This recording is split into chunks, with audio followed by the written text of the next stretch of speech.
The history of Ireland is traced upon the cross. In this land of saints and scholars, religion held immense power over minds, lives, and indeed deaths. Divided as they were, the island's squabbling churches were united by their stance on public morals. You will legislate perversion and immorality. But in recent years, most notably in the Republic, such attitudes have shifted. Scandals have shaken public faith in the Catholic Church. Secularism is on the march. The Republic's gay marriage referendum in 2015 left Northern Ireland nearly alone in Western Europe as one of the few places where same-sex marriage was still forbidden by law. Take the issue of abortion, however, and Ireland's isolation is even starker. Strict laws north and south of the border mean the island ranks alongside Andorra, Malta and San Marino as the most restrictive places in Europe. A forthcoming referendum in the Republic could compound Northern Ireland's isolation. With its religious quarrels and fractious political landscape, Northern Ireland can seem, to large swathes of British opinion, a place frozen in time. And nowhere is the country's social conservatism more in evidence than here in Ballymena, the buckle of Northern Ireland's Bible Belt. If you were voting, would you think it's important that the politicians were represented religious values? Yes, certainly. That's why I do support DUP, because they do have a lot of religious values on same-sex marriage and stuff where, you know, where's that all coming from? I have nothing against gay people in any way, but I don't think it's right for them to be married. Definitely not. Not the way I was brought up. The DUP is not the only party to hold these views. The Ulster Unionist Party, for one, is split on such issues. But the DUP's unique brand of fundamentalism finds fertile ground here. The religion of the DUP informs the party's attitude to such questions as same-sex marriage and abortion.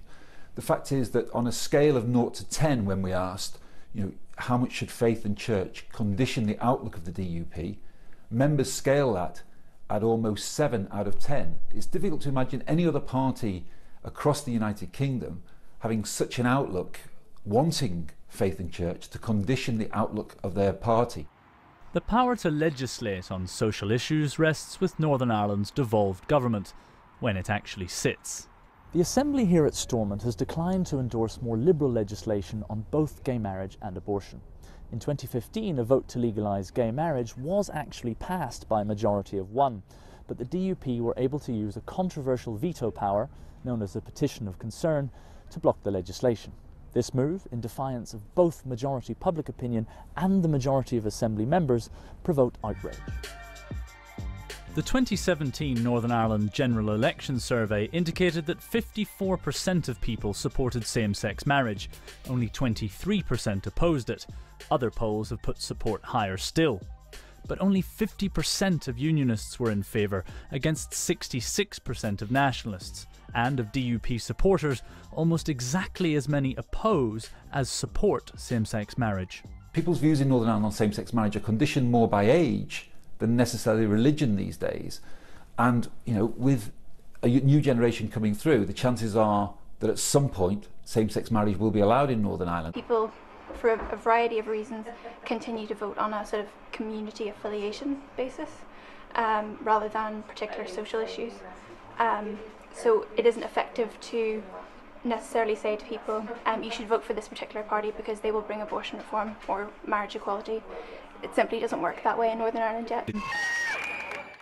Sinn Féin have made much in recent years of what they call the equality agenda, but their position on abortion has only recently softened, and they still don't officially support any unrestricted access. The nationalist SDLP, sister party of Labour, remains staunchly pro-life. The most recent Northern Ireland Life and Times survey suggests that abortion is another area in which politicians are out of step with public opinion. Ask people whether abortion should be given in the case of serious fetal abnormalities or in the case of rape or incest, and significant majorities are in favour. But ask if a woman should be able to have an abortion on demand, and the balance tips significantly. Fully 60% of people are opposed in this instance. Overall, Catholics are more likely than Protestants to oppose abortion.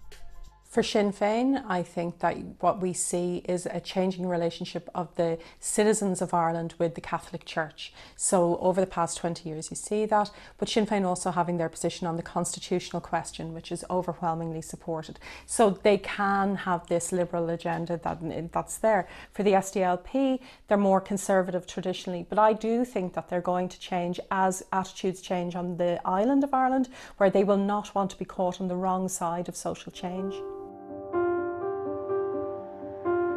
So what hope for change for those who seek it? Absent reform, delivering same-sex marriage will be an uphill struggle for a restored assembly at Stormont, abortion even more so, though of course the Supreme Court could force the issue. Should Stormont remain empty, direct rule ministers could legislate from London, but that will hardly be a priority for a government dealing with Brexit and in bed with the DUP. Short term then, in spite of the will of a majority of its people, it seems likely that Ulster's peculiar political system will continue to say no.